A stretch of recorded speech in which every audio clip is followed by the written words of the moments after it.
Hey students, good morning. How are you all? Hope you are doing good. Students, what did we discuss in our last video about? We have discussed first the changes that happened in the agriculture. Next, we have seen that what were the different forms of government that were practiced in the different Mahajanapadas. What was the form of government practiced by most of the Mahajanapadas? It was monarchy.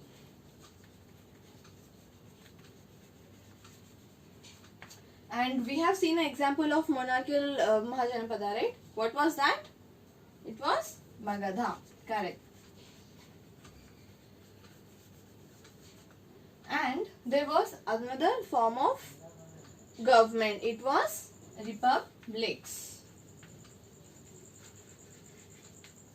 And the example for republican form of government that have existed in a Mahajanapada is Vajji.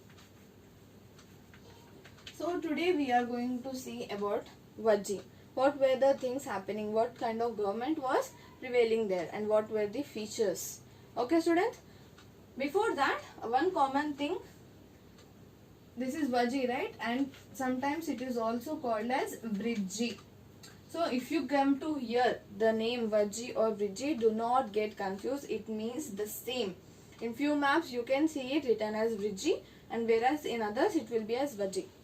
Okay, few will be calling it as Vajji or Brijji. So they are same, they are not different. These are two different names used to address one Mahajanapada.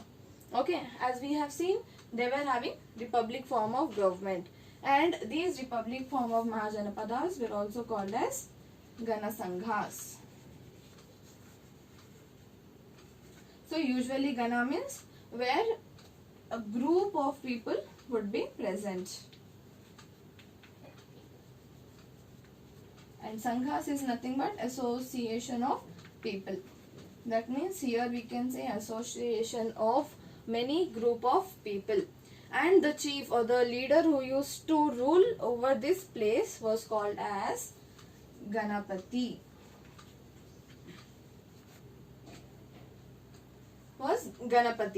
Okay, as we have already discussed in the last video, the role of Ganapati was only just as a leader.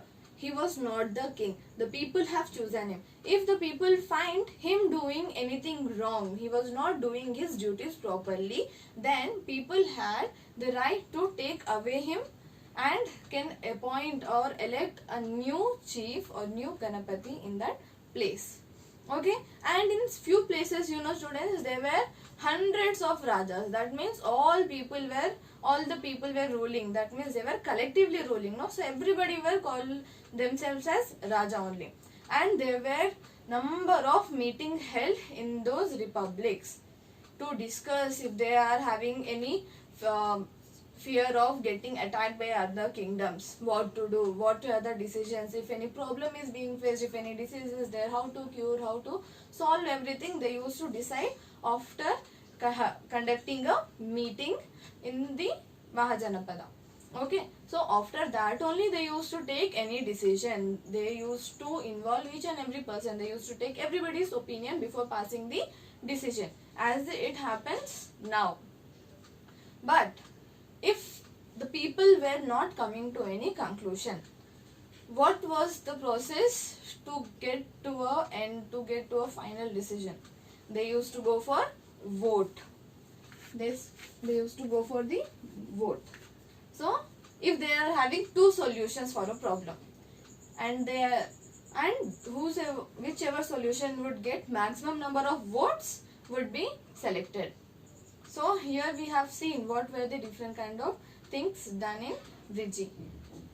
Students, when these meetings or assemblies were held, almost all the citizens, all the people of the Mahajanapada would be attending it, except, can you guess who they are? Let me help you. They were women and Kammakaras, that means the laborers working in the Mahajanapada, the ones who were doing the menial jobs or the job of a laborer. So those people were not allowed. So students, can we call it as a complete democracy? No, we cannot call it as a complete democracy, because in our democracy even women is having the right to tell the opinion, to participate in the government, to vote, but which was not given in the Vijay or Vaji. Then can we tell it as the proper democracy to be followed there? No, we cannot say. And moreover, students, the amazing fact about this Ghana Sanghas or the republics were the Buddha and Mahavira, that means the founders of Buddhism and Jainism, belonged to the Ghana Sanghas. They were not from the place where monarchy was practiced. They were from a place where republic or earlier form of democracy, we can say, it was practiced. Okay, and they were, so as we have seen that Buddha and Mahavira were very good people, right?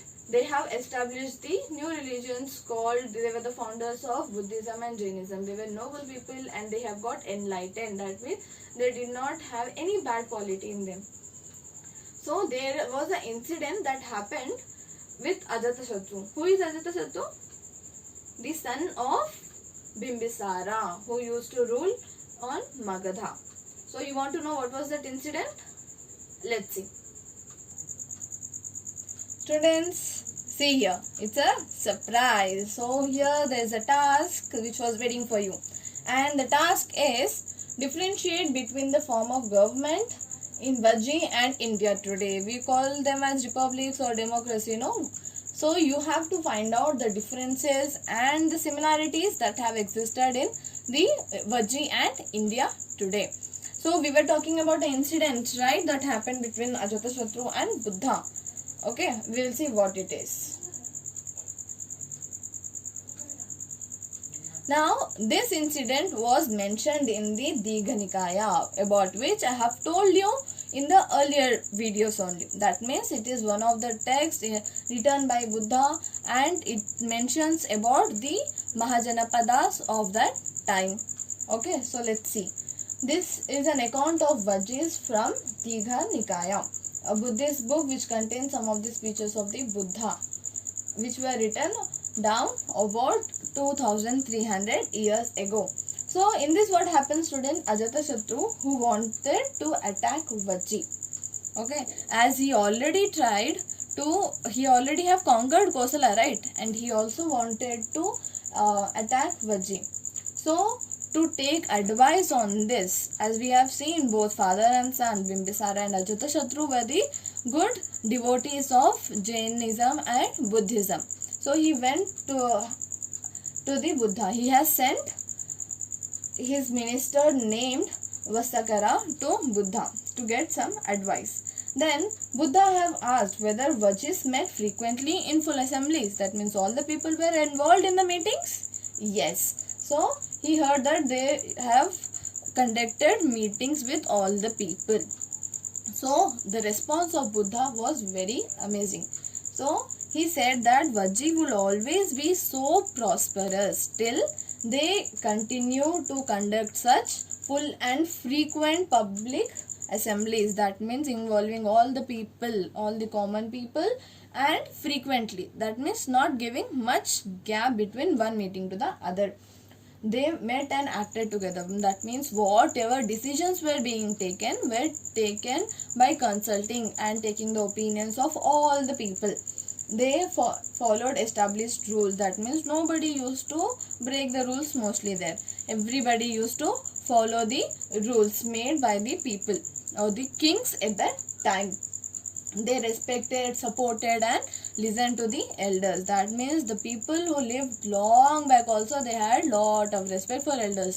So it was good for the maintenance of the Mahajanapada. So I think even we should follow this, no? So that we can also have a good life. Yes. Vaji women were not held by force or captured. As we have already seen, no, there were many dasas or dasis. If a king is winning in a battle, that the women were captured and they were treated as slaves. So which was not happening in Vaji here. Chaityas, that is local shrines, were maintained in both towns and villages. Wise saints who followed different beliefs were respected and allowed to enter and leave the country freely. As we have already seen that many Mahajanapadas were having forts. They were fortified. Yes, so if they had to enter or to have to leave, they used to, it was required that they should have a permission or a symbol or any token to do that. But here, those peoples were exempted from that rule. They could come and go freely whenever they want. Okay, because the main motive of such people would be to give knowledge, to spread the teachings of the Buddha or Mahavira among the people and solve the problems. So for such people they did not have any restrictions. So we have seen an incident that happened between Ajatashatru's minister and Buddha. Correct? So we have seen what were the good practices that were being practiced in Vajji. Okay students, now as we know, why did the Ajatashatru has sent his minister to the Buddha? Because he wanted to attack on Vajji. So do you wanted to know that whether he attacked, and if he attacked, what was the result? Should I tell? Okay then. Yes, Ajatashatru has attacked over Vajji and he captured Vajji also. Okay, so now in his list, earlier already we have told about Kosala and now about Vajji. So there were two main Mahajanapadas which were conquered by Ajatashatru, and Bimbisara had conquered only one, that was Anga. Okay students, now we have discussed about these monarchies and republics. As we have already seen, it was very difficult for any king to conquer over a Gana Sangha. Okay, as there were very good policies practiced then, it was very difficult for them to conquer over such places. But still, they have tried very hard, and the last of the Gana Sangha was 1500 years, and the last was captured by Guptas. That means it is a separate empire, Gupta Empire, Gupta dynasty. Of course, we will be knowing about them in our further lessons.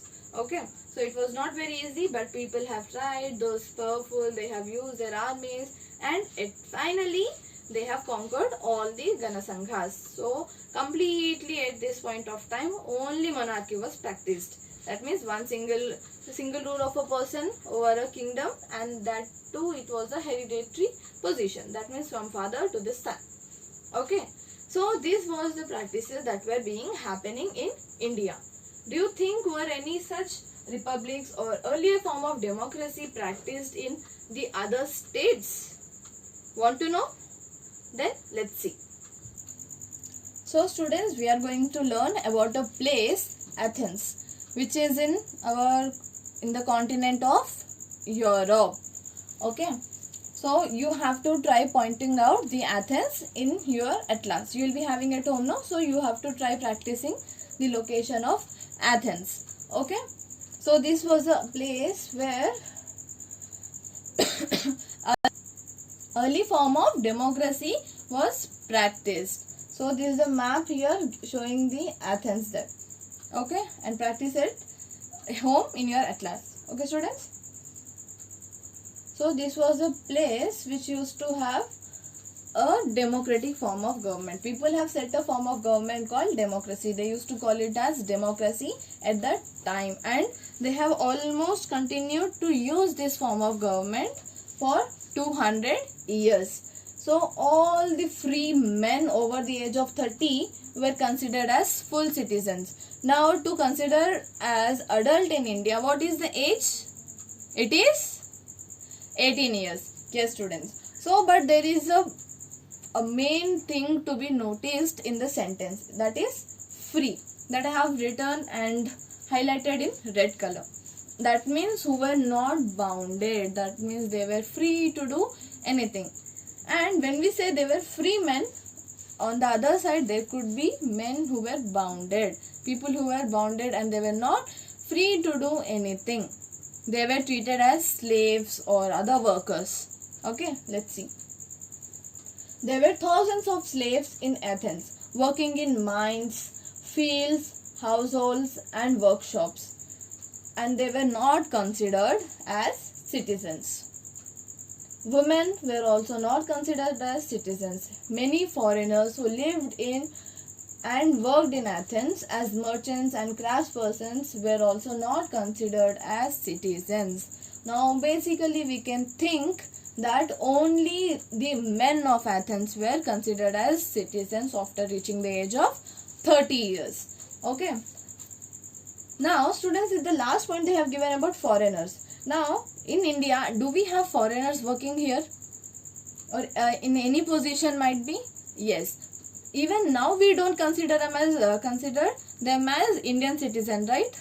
They will not be having citizenship. In the same way, likewise, there are many Indians who are working in another countries. Are they getting the citizenship of those countries? No. Even there, they are not being given the citizenship of the countries. Okay, so this was a practice that might have been continued from then on. So assemblies held meeting at least for 40 times a year to discuss the important matters, and all the citizens could attend this meeting.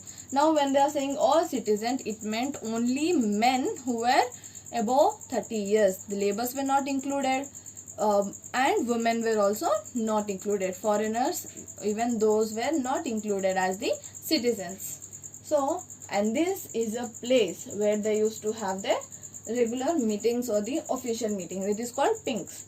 Was the official place of Athenian Democratic Assembly. So this was a place where they used to meet and discuss on the important matters. Students, even today when all the politicians or the government officials have to take a decision where do they meet, we usually have such places called parliament, assembly. So find out where the people today or the government officials today assemble and discuss on the important matters of the country. Now, how were the officials appointed or elected or selected? Okay, let's see. It was through lottery. Very good, no? We were also so lucky, then we would also get government jobs easily. No need to do any effort only. Whoever wanted to be chosen gave in their names, and then some names were selected through lottery. Very good, no? So here's surprise again. Here you are having the task number 2. Basically it can be the task number 3, as I already told you, to find out the place where people today meet, that our government officials or politicians meet today and discuss the important matters. So this you can consider as your task number 3. So you have to differentiate between the form of government that was practiced in Athens at that time and India today. You have to decide the type of government followed in the Athens was democracy or not. If it was not, why do you think it is not a democracy? So you have to find out answers for these questions. So students, in other countries also earlier form of democracy was practiced. So as I told you, have to try to understand whether that was a complete democracy or not. If not, on what basis can you say it was not a democracy? Okay. So with this we have finally completed our history lesson number 5. Happy? Yes. Very much happy. So let's have a short recap of the lesson. In the starting we have discussed how were the men became rulers. How were they becoming rulers? By performing sacrifices, for example Ashwamedha Yaga or horse sacrifice. Then we have discussed about the Varna system, that our society was divided into 4 Varnas. They were Brahmin, Kshatriyas, Vaishyas, Shudras. Okay, and the least and degraded one were Shudras, and after that untouchables or Dalits. Okay, then we have seen about Janapadas, Mahajanapadas, 16 Mahajanapadas, and Magadha was the most powerful, and the changes that happened in the agriculture, that is iron plowshare and transplanting of the seeds. Then we have seen about the government forms that have existed in the Mahajanapadas. Most common form that we have seen was monarchy, then was republic. For example, we have considered Magadha here and Vajji or Vijaya. And we have also seen that early form of democracy was practiced in other countries also. For example, Athens, and it was followed, and they have almost followed the earlier form of democracy for 200 years. So students, this was a very important chapter that we have to understand. I hope you have understood, and we will be meeting in the next video with a brand new chapter. Till then, goodbye students. Take care.